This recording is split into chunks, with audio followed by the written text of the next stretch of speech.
What is going on out there? Everyone, we're about to evacuate the plane. Remain calm.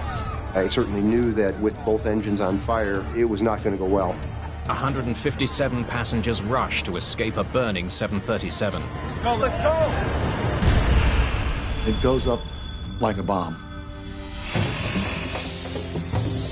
In the struggle to explain the inferno, the smallest parts come under intense scrutiny. The analysis leads to a stunning discovery. Where is it?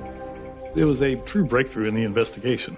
The failure that doomed China Airlines Flight 120 is putting more lives in danger every day. We really didn't anticipate that there's a risk, and it bit us.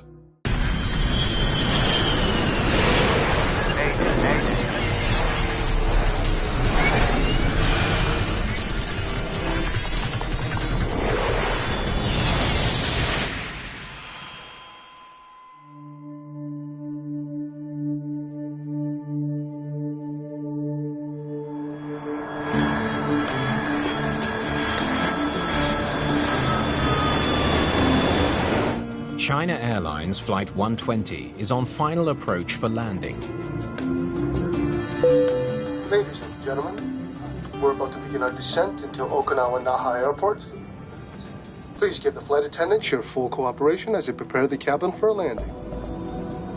The captain is 47-year-old Yu Chien-ku. What's the weather for approach? Cloud ceiling is 8,000 feet, winds at 8 knots. The first officer is 26-year-old Zheng Ta-wei. The pilots have more than 8,500 hours of flight experience between them. Almost straight down the pipe. Sir. Landing this Boeing 737 should be routine.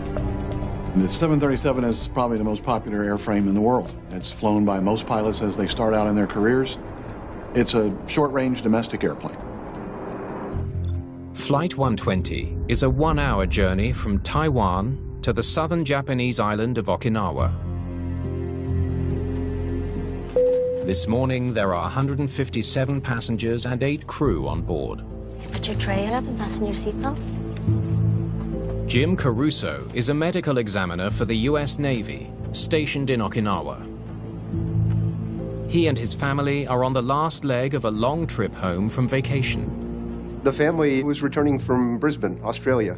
We had done probably 12 or 14 days on vacation, and we were hoping to be home for lunch. Living in Okinawa has given the Carusos the chance to travel through much of Asia. We got to see China, Hong Kong, mainland Japan, Korea. We have made use of our location to experience the area. Naha Airport sits at the southern end of Okinawa, on the shore of the East China Sea. The pilots reconfigure their plane as they slow down and descend for landing. Let's go to flaps 25. Flaps 25. They deploy flaps from the wing's back edge, along with slats from the front edge. These devices keep the plane airborne at lower speeds. When we start configuring, we begin to put out flaps and slats, which extend the area of the wing and give us more lift and allow us to fly slower. And of course, the landing and touchdown itself are the most complicated part of the flight. They're now less than a minute from the runway. Okay, honey, you have to remain in your seat. I think everybody was looking forward to landing, getting off the airplane, and getting back to regular life.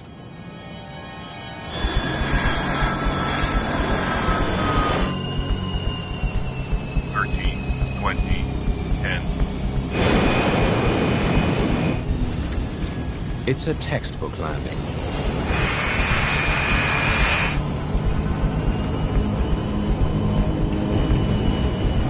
Flaps up.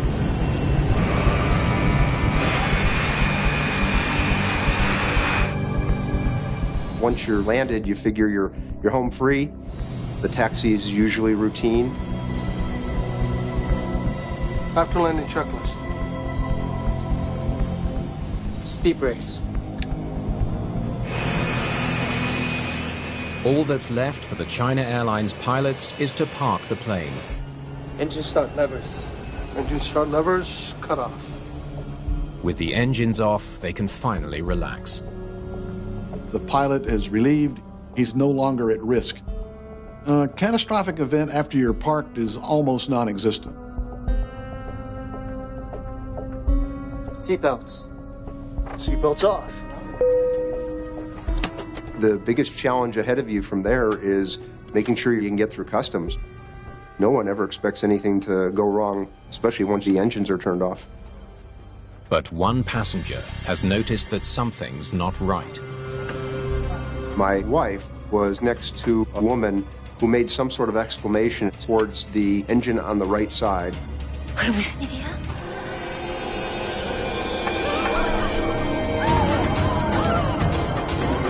What's going on? There was some smoke coming from that engine. That was the first sign that something was out of the ordinary. What is going on out there? Anti-ice off. Star switches off. The pilots are finishing the shutdown checklist. Transponder TCAS. Hey, what is this? What's happening? Just when they thought they were safely parked, Cockpit, ground. Number 2 engine fire. a radio call alerts them to an urgent danger. Their plane is on fire. Attention crew on station. Attention crew on station. Bringing the flight attendants to their station tells them that what might likely be next would be an emergency evacuation. 92120, we are calling a fire truck. Remain standby. We have wheel fire, please. 날개에서 연기가 나온다. Cabin crew, prepare for evacuation. Prepare for evacuation. Everyone, remain calm. We're about to evacuate the plane. Remain calm. Fear begins to spread throughout the cabin. Outside, the fire is getting worse. The engine on my side also started smoking and flaming. So now we had both wings on fire, and at that point, people began to panic. Remain calm. No pushing. I had no idea at that point how things would play out, but I certainly knew that with both engines on fire, it was not going to go well. Parking brake, speed brake, slap lever. The pilots know they need to get their passengers off the plane before flames reach the fuel tanks. But they can't open the cabin doors yet. Engine fire warning switches. Override. They must follow an evacuation checklist. We want the pilots to grab the list, simply read it and do it. No wondering what step is next, because the sequence of the steps are very important. Forward and rotate. Everybody remain calm. Do not bring your luggage or personal belongings. Seconds feel like hours as the crisis escalates.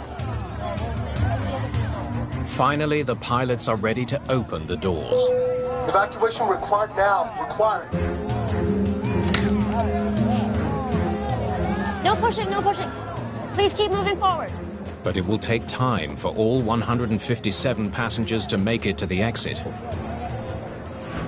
George Ishizaki is watching the unfolding disaster from inside the airport terminal.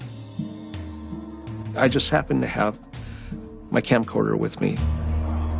I thought, oh my God, what is happening?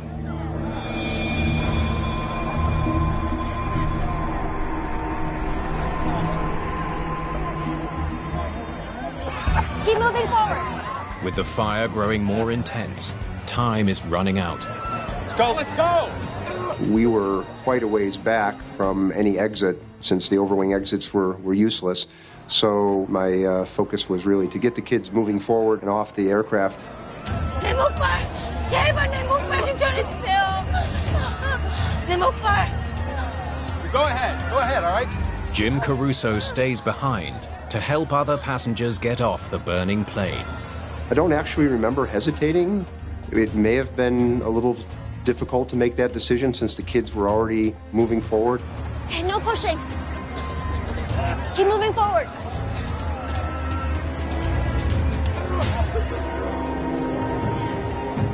The smoke actually started building, and then that's when everything started happening really quickly.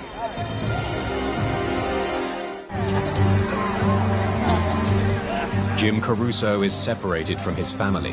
The heat and smoke are getting worse. He hears a cry for help. The woman behind me pointed towards the overhead bin. I was concerned if she was pointing towards flames coming in. I looked up and I saw a pair of crutches.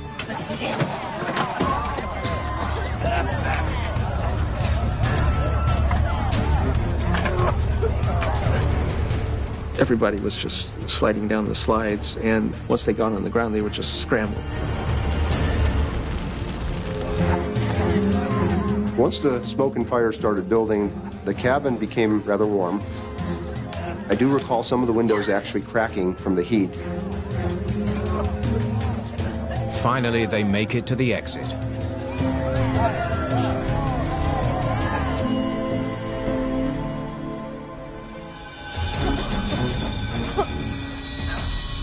The plane has been burning for close to 3 minutes. It could explode at any moment. Captain, all passengers are evacuated. You're the last one. Gotta get out of here.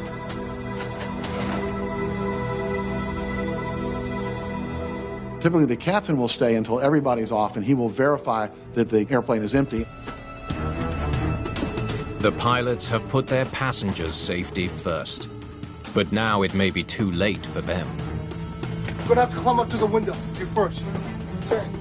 All 737 cockpits are equipped with an emergency escape rope. It's designed to help pilots exit through the side window, but it's no easy maneuver. Exiting the airplane is more difficult than it sounds. It's a relatively small window. Going down the rope has a risk.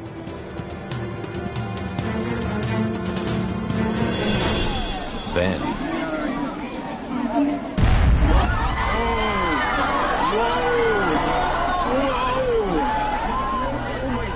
you felt a huge kaboom. I've never felt anything like that. We actually could feel the ground shake. passengers run to safety as a fiery explosion engulfs the plane they just escaped. The fate of the pilots is still unknown. As I look back after the first explosion, I recall crew members fast roping, as it were, out of the cockpit. The force of the blast overpowers the first officer. He dropped down from the height of the cockpit window onto the ground. Incredibly, he's able to get up and away from the flames. The captain quickly follows. It was good that he did that, because the fire just gutted the airplane. More explosions rock the airport. The fuselage, I guess, melted. The back half just kind of fell to the ground. Finally, fire trucks arrive on scene. Everybody had exited the aircraft at that point and was gathering in the terminal.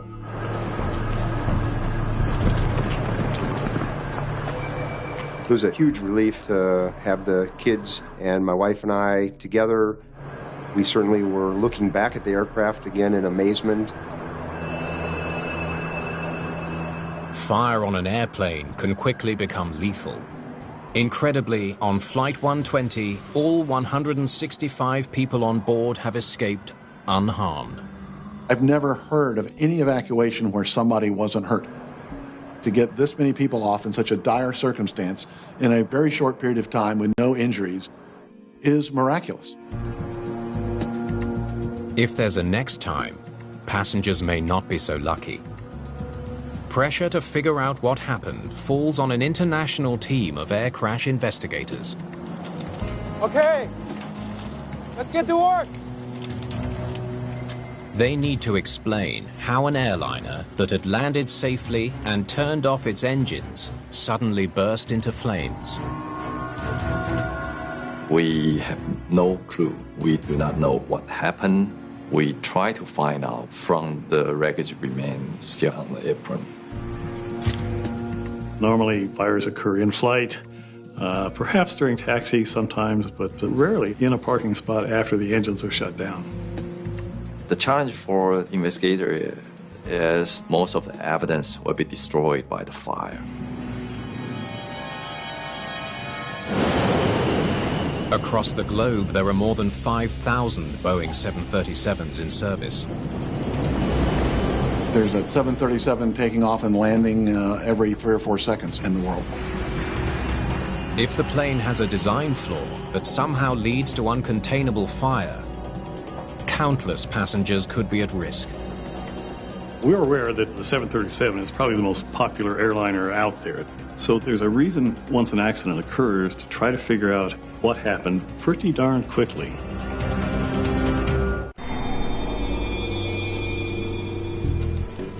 The search for Flight 120's black boxes begins immediately.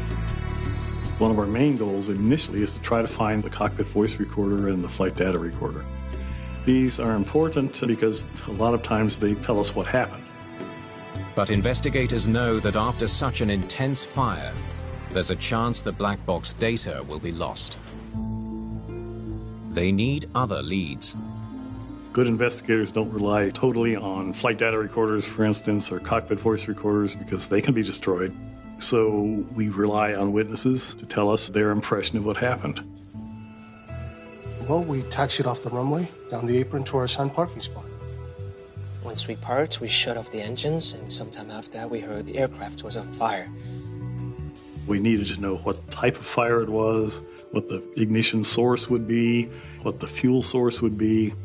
Those were the areas of our main questioning right off the bat. I radioed the controller, letting him know we had a wheel fire. Investigators know that if a wheel caught fire on Flight 120, there's more than one possible cause. A deflated tire can result in burning rubber. Overheated brake pads could potentially ignite hydraulic fluid. In a wheel well of an aircraft, there are a lot of hydraulic lines going to the landing gear assemblies and things like that. Hydraulic fluid is very flammable. If a hydraulic leak occurred and it happened to drip onto a hot brake, for instance, well, there you go. Hey, what is this? We have wheel fire. If the pilots are right about where the fire started, investigators should be able to find proof. They examine the plane's right side wheel well and landing gear assembly. They find scorched wreckage, but not enough to convince them that this is where the fire began. Once we were able to closely examine that part of the aircraft, we were very confident that a wheel well fire per se did not occur. The seat of the fire seemed to be forward and a little bit to the right of the wheel well area. It seems the pilots were mistaken about the origins of the fire. Where it started remains a mystery. Solving that mystery may have just become easier. Investigators have recovered the plane's black boxes. The Japanese team, they retrieved both CVR and FDR. Let's get working on the FDR immediately. On modern 737s, the flight data recorder has thousands of parameters, data bits that come into the recording device itself. It will take time to download and verify all the data. Meanwhile, the charred fire scene continues to challenge investigators. With all this heat damage, it's nearly impossible to tell where the fire started. They're almost certain the fire began on the right side of the plane, as witnesses reported. But where exactly? Wait a second. Scorched wires provide a promising new lead. What do you think? Did an electrical fire destroy Flight 120? Serious electrical failures are rare, but not unheard of. In 1998, the cockpit of Swiss Air Flight 111 began filling with smoke shortly after takeoff. The pilots tried to make an emergency landing in Halifax, Canada. They never made it. Their plane disappeared into the Atlantic Ocean, killing all 229 people on board. Investigators found that an electrical fault in the entertainment system almost certainly sparked the fire that doomed the plane.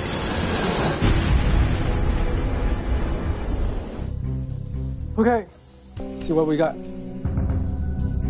If the fire aboard Flight 120 was caused by faulty wiring, investigators may now be able to confirm it. They've successfully downloaded the black box data. Any electrical problem or failure in any onboard system should show up in the data. Almost every system on the aircraft is recorded. Its status is recorded. So we looked very quickly through these hundreds of electrical possibilities, and we found nothing. It wasn't electrical. The analysis comes up empty. At that time, we can rule out some oil fire or some other electrical fire.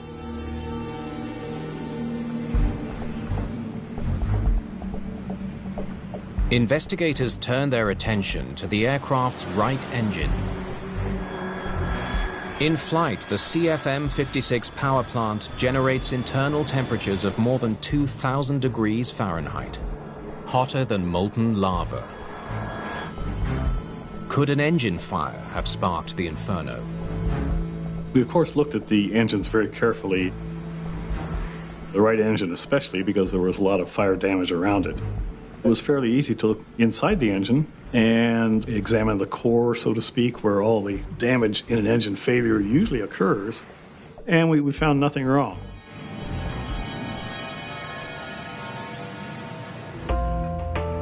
The engine was damaged externally, but not internally, so we eliminated it as a possible factor. What could have burned this entire plane down? The investigation has hit a wall.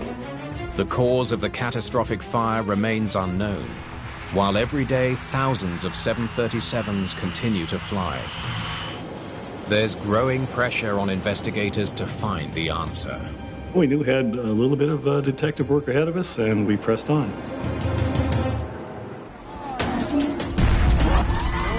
The video capturing the fiery destruction of China Airlines Flight 120 could provide investigators with clues to what started the fire.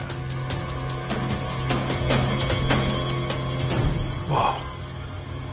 The footage reveals just how quickly the flames spread through the passenger jet. But for investigators, the most important clue is missing. The recording hasn't captured the critical moment the fire started. From the video, we can only understand there was fire and the location of the fire, and it seems that something feeding to the fire, but we cannot understand why.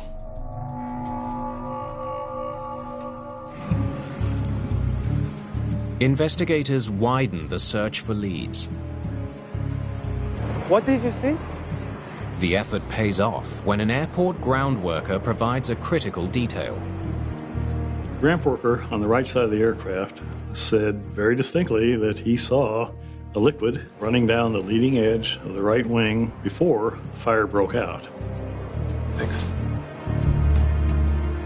Fluid leaking from this part of the wing of the aircraft can be only one thing: jet fuel.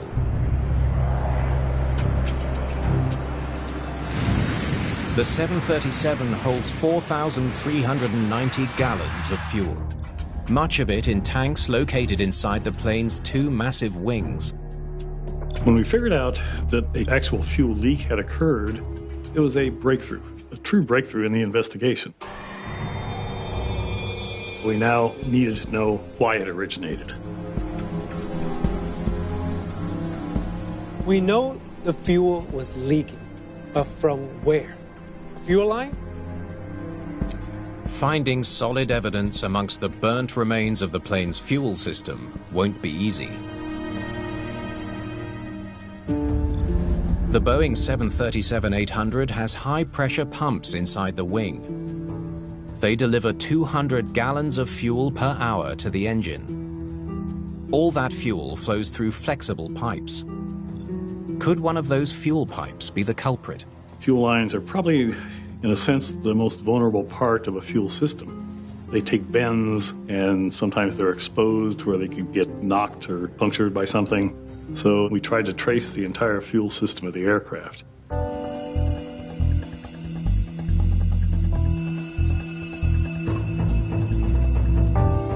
It's another dead end. It wasn't the fuel lines. None of the fuel lines are ruptured. We had a lot of fire damage, but the fuel lines that we examined seemed to be intact and functional. Investigators still can't explain the fire. They know enough fuel leaked from the plane to feed the flames, but they don't know where it came from. Once we eliminated fuel lines per se as a possible problem, pretty much the only thing out in that area that could have gone wrong is a leak in the fuel tank itself. The plane's fuel tanks are made from aluminium alloy and designed to withstand the rigors of flight for years. They should never crack or leak. Examining them presents one of the most difficult challenges yet. They hope a tool called a borescope will do the trick. It's a small camera that can peer into tight spaces. It gives them a unique view inside the plane's right-wing fuel tank.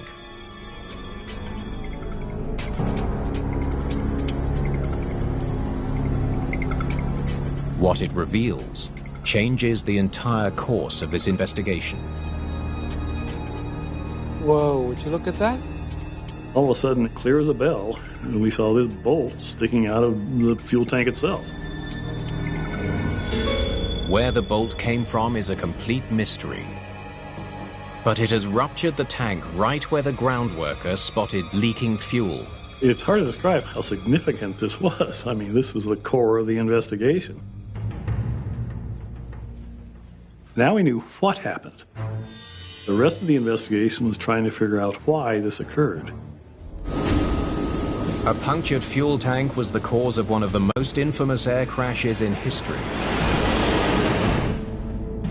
A supersonic Air France Concorde burst into flames on takeoff after running over a piece of metal debris on the runway. Did a similar scenario lead to the total destruction of China Airlines Flight 120? Okay, we need to cut into this wing.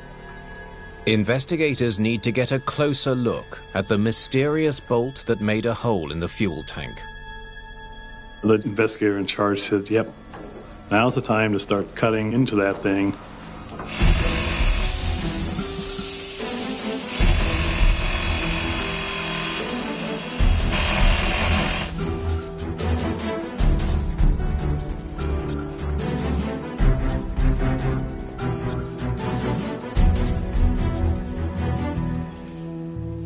Okay, got it. Now they need to figure out where the bolt came from. They study schematics of the 737 wing structure. We went back to the drawings and went back to things like maintenance records to try to figure out exactly what it was. They soon get their answer.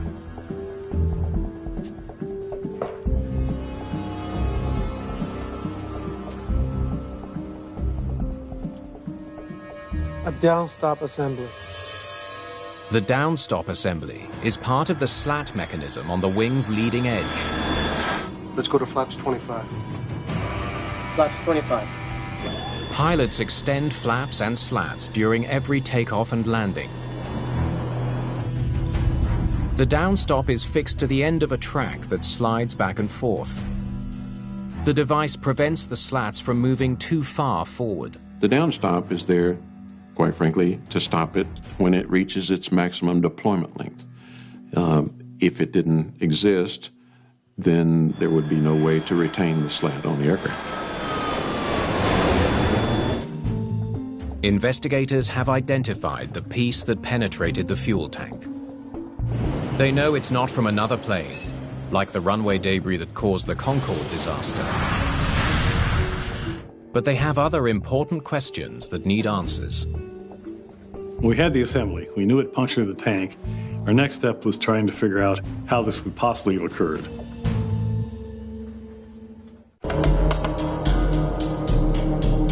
Investigators pore over Boeing's service documents to learn more about downstop assemblies on the 737.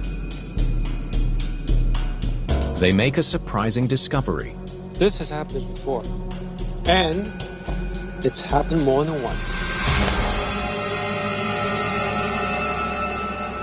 There have been 2 previous instances of this device coming apart and causing minor fuel leaks. This was the first instance of an actual destructive fire. In both previous instances, parts from a downstop assembly punctured a fuel tank, just like on Flight 120. Clearly, they knew it was a problem. Boeing was so concerned about the problem, it issued a special work order to secure the downstop assembly on all 737s worldwide. The solution that Boeing had recommended was to remove the nut from this particular device and install some thread hardening material. And then you reinstall the nut, it hardens in place. What if the work order on this plane was never completed? Investigators review the Boeing work orders. If the plane that burned in Okinawa was never fixed, that could explain the accident. We're trying to figure out when is the last time is anybody touched that assembly. But according to the records, the proper work was carried out very recently. We discovered that this particular component, this downstop, had been manipulated only a couple of weeks or so prior to the accident. Just doesn't make sense. Investigators can see that the nut on the downstop assembly is still attached. It seems that the work order to replace it was completed just as the records show. So what went wrong? That's the weird part that we want to figure out at that time. They examine the downstop assembly from Flight 120. They check all the component parts. Finally, they spot something. We decided to count parts, and lo and behold, a washer was missing. Where is it? There's supposed to be a washer right behind the nut. Could a single missing washer have played a role in the accident? It seems unlikely, but investigators can't rule it out. They need to find the washer. We thought initially that the washer may have somehow gotten inside the fuel tank, but that's not the case at all. We examined very carefully the rest of the wing. We found that particular washer in the leading edge assembly of the wing, just laying in there loose. The washer's a fit. Recovering the missing washer raises a puzzling question. The nut was on there and it was torqued down correctly, but there was no washer on it at all. How did the washer become detached from the bolt, but not the nut? If the nut is still on the ball, why there's something between will fall off? It seems like an impossibility, and yet somehow it happened.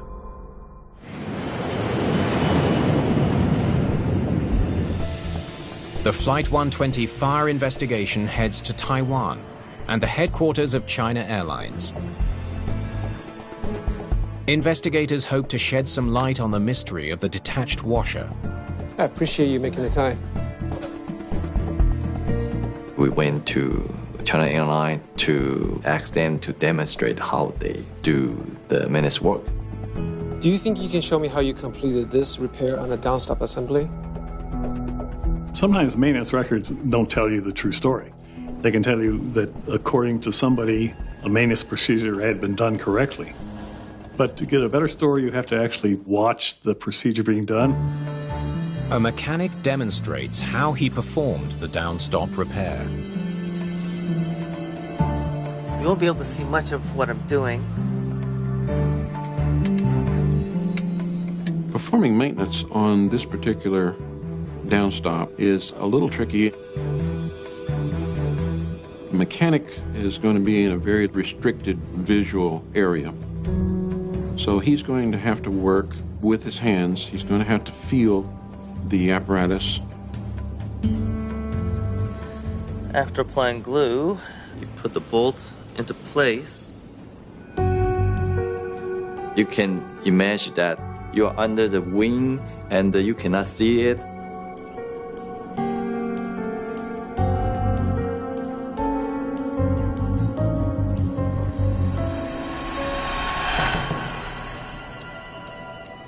sorry, just dropped it. Don't worry, it's easy to pick up again.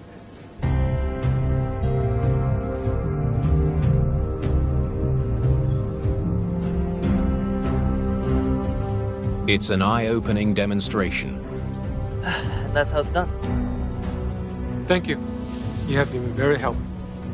It's not very easy for them to confirm they finished their job and everything is in order there.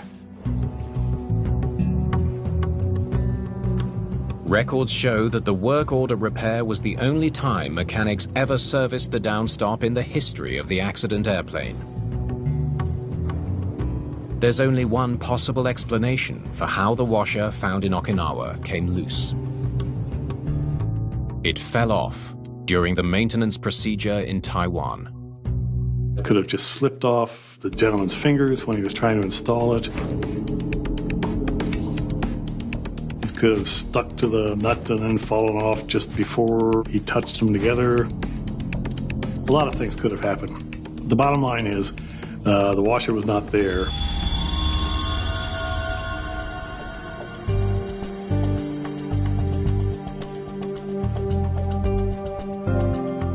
But understanding what happened to the washer still leaves investigators scratching their heads. The downstop assembly had a well-tightened nut that was also glued to the bolt. How could it fall out?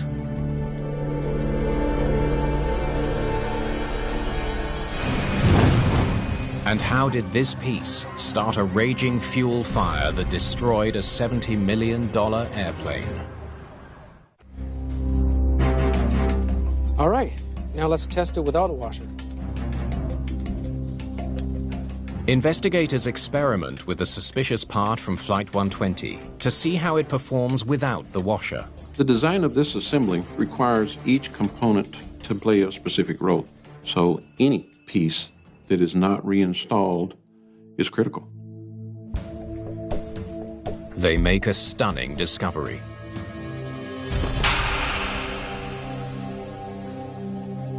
The small washer is the only thing preventing the unit from falling out of its mount. Without the washer, it fails. We discovered that the nut and the bolt was smaller than the rest of the assembly and that the washer was a required item. This is an example of an intact downstop assembly. We'll take the nut off. Take the washer off, the nut back on like they did in Taiwan, and now you'll note that the assembly itself is pretty ineffective. It falls apart without much problem at all.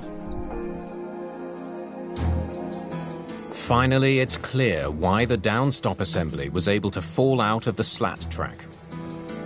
How it punctured the fuel tank is the final piece of the puzzle.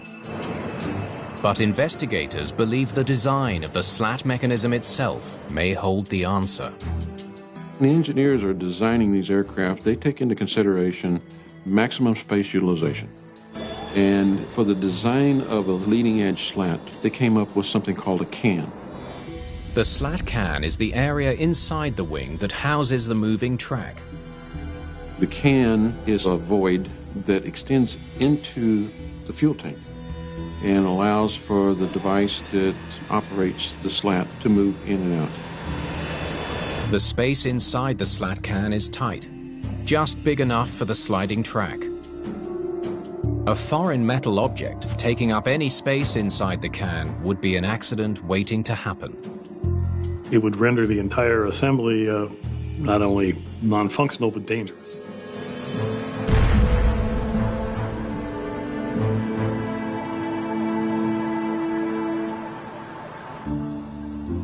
China Airlines Flight 120, 157 passengers, 8 crew. Investigators believe they finally understand the sequence of events that led to a devastating fuel fire in Okinawa.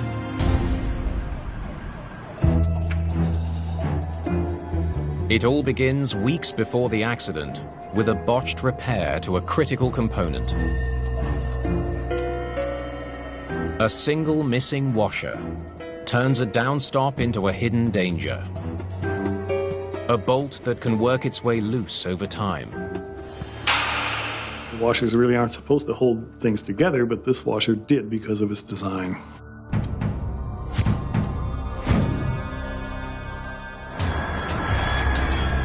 Six weeks after the failed repair, Please give the flight attendant your full cooperation as I prepare the cabin for landing.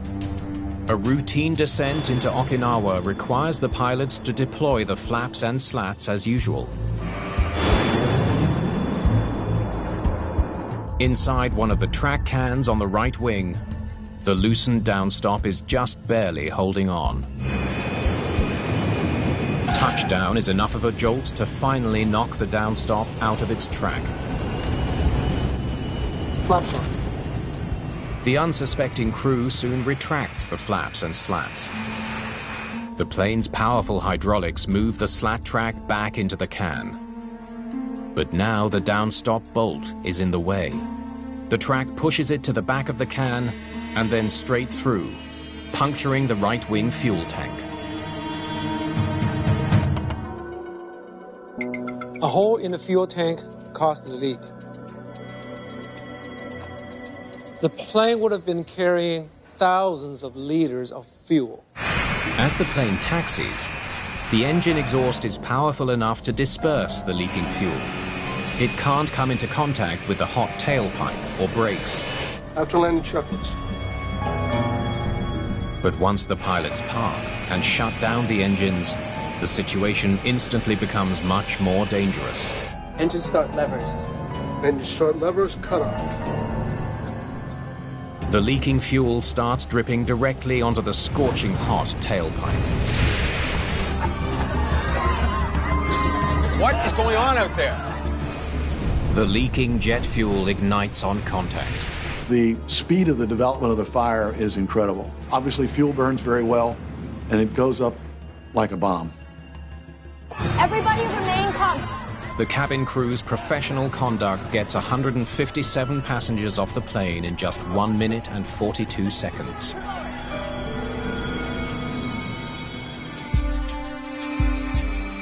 The Naha Airport fire leads investigators to a striking realization. The repair that was ordered actually caused the fire. It was kind of ironic. The Taiwanese maintenance procedure was to prevent an accident, and in essence, the procedure had a lot to do with why this particular accident happened. It's a great study in unintended consequences. We really were trying to fix a problem. We really didn't anticipate that every time we handle a maintenance piece like this, there's a risk, and it bit us. In the wake of the Naha Airport inferno, aviation authorities around the world ordered the inspection of the entire fleet of 737s. In the US alone, 21 planes are found to have the same defect, all of them at risk of a catastrophic fuel leak and fire. Boeing takes immediate action. It redesigns the downstop mechanism and ensures that the improved part is installed on each and every plane. Boeing made the changes necessary to ensure that the accident didn't occur again. It took a little time, as it normally does, to get to the final resolution of it, but they did what they needed to do.